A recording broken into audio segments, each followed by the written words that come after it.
நேற்று மட்டும் நாங்கள் போகாமல் இருந்ததா இதெல்லாம் நடந்திருக்காதுப்பா.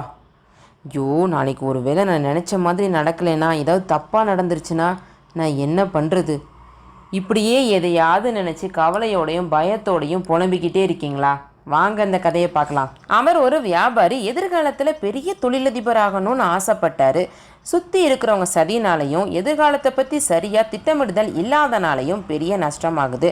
ரொம்ப கவலையினால அவர் வீட்டுக்கு கூட போக மனசு இல்லாமல் ஊருக்கு ஒதுக்குப்புறமாக இருக்கிற ஆத்தங்கரையில் போய் உட்கார்றாரு.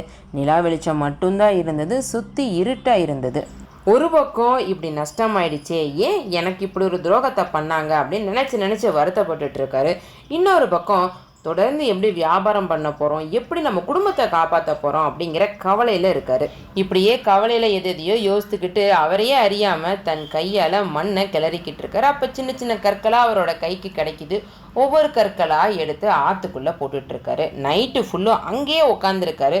பொழுது விடிய ஆரம்பிக்குது, வெளிச்சம் கொஞ்சம் கொஞ்சமாக வர ஆரம்பிக்குது. ஆற்றுல வீசுறதுக்கு அவரை சுற்றி இருந்த கல் எல்லாம் தீர்ந்து போச்சு. அவர் தன் கையில் இருந்த கடைசி கல்லை பார்க்குறாரு. அப்படியே பிரமிச்சு போயிட்டாரு.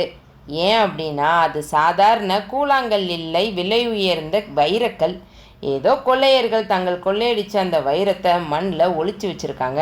அதை அவரை இருட்டில் வைரம்னு தெரியாமல் எடுத்து வீசிக்கிட்டே இருந்திருக்காரு. ஸ்டீவ் ஜாப்ஸ் தான் ஆப்பிள் கம்பெனியை ஆரம்பித்தார். ஆனால் ஒரு கட்டத்தில் அவரையே அந்த ஆப்பிள் கம்பெனியிலேருந்து வெளியேற்றுறாங்க.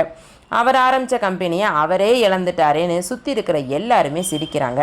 அவரும் ரொம்ப மன வேதனையில் இருந்தார். ஆனால் கடந்த காலத்தை பற்றின கவலையோ எதிர்காலத்தை பற்றி பயத்துலையோ ஒரே இடத்துல அவர் உக்காந்துடல.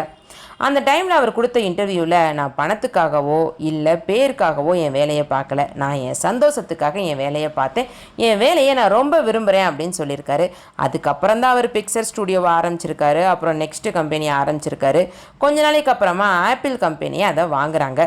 அப்புறம் ஆப்பிள் கம்பெனியை அவரை திரும்ப கூப்பிட்டுக்கிறாங்க. அதுக்கப்புறம் தான் ஐபாட், ஐஃபோன், ஐமேக் எல்லாம் உருவாச்சு. இவர் கடந்த காலத்தை பற்றின கவலையோடையும் ஃப்யூச்சரை பற்றின பயத்தோடையும் இருந்திருந்தாரு அப்படின்னா நாம் இப்போ பயன்படுத்துகிற ஆப்பிள் சாத்தியமே இல்லாமல் போயிருக்கோம்.